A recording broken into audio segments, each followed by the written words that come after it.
પ્રભુ તમારા સૌના અંતરમાં વસો.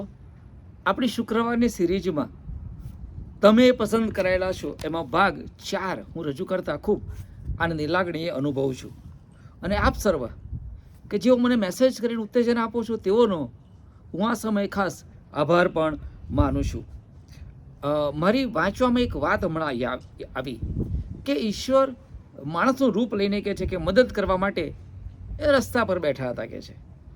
અને એક ભાઈ આવ્યા એમની પાસે, એમણે કહ્યું કે ભાઈ મને કશું ખાવાનું આપો. તે ભાઈ એમની સામું જોયા અને ચાલ્યા ગયા.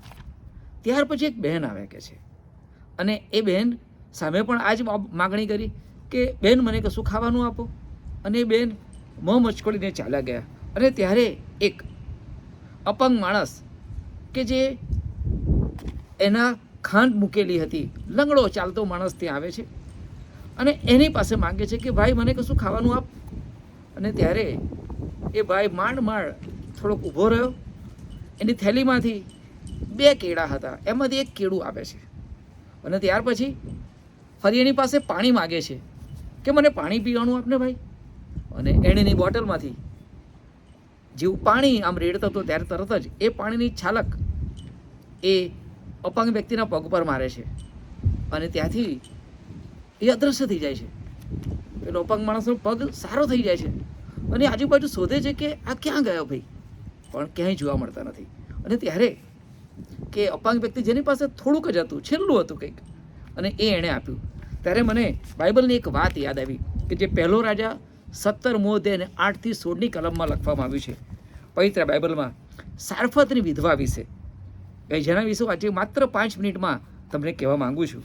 કે છે કે એ સ્ત્રી એ લાકડા વીણતી હતી અને ત્યારે ઈશ્વરનો ભક્ત એલિયા એને એમ કહે છે કે મને થોડું પાણી આપને.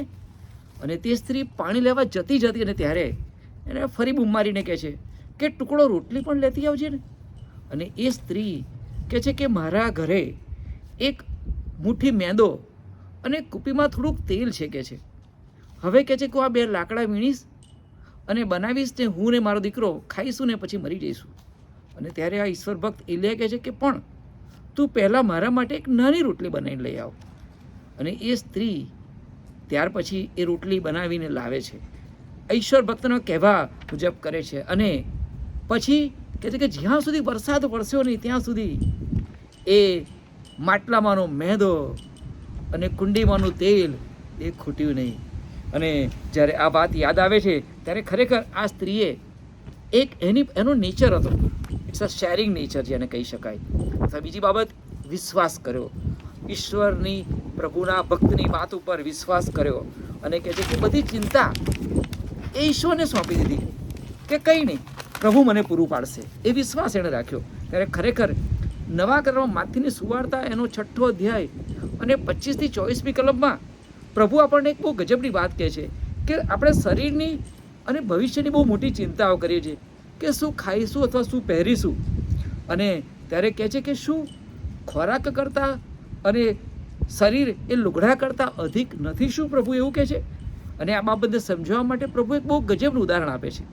એ શું કહે છે ખબર છે કે આકાશના પક્ષીઓ વિશે વિચાર કરો કે છે કે તેઓ વાવતા નથી, કાપતા નથી અને વખારોમાં ભરતા નથી, અને તો પણ તમારા આકાશનો બાપ જો એનું ભરણ પોષણ કરે છે તો તેવા કરતાં શું આપણે અધિક નથી શું? સાચી વાત છે વાલાઓ. આપણે વિચાર તો કરો કે જે કદી આપણે કલ્પ્યું ના હોય, જે કદી આપણે વિચાર્યું ના હોય, એવા બધા વાનાઓથી ઈશ્વરે તમારા અને મારા જીવનોને ભરપૂર કર્યા છે. અને ત્યારે ખરેખર આ વિધવા સ્ત્રીની જેમ આપણે પ્રભુના સેવકોનું, મંડળીનું અને જે લોકો જરૂરિયાતમંદ છે જેમને મદદ કરીશું, એમની જરૂરતો પૂરી પાડીશું, તો ઈશ્વરનું વચન બહુ ગજબનું કહે છે.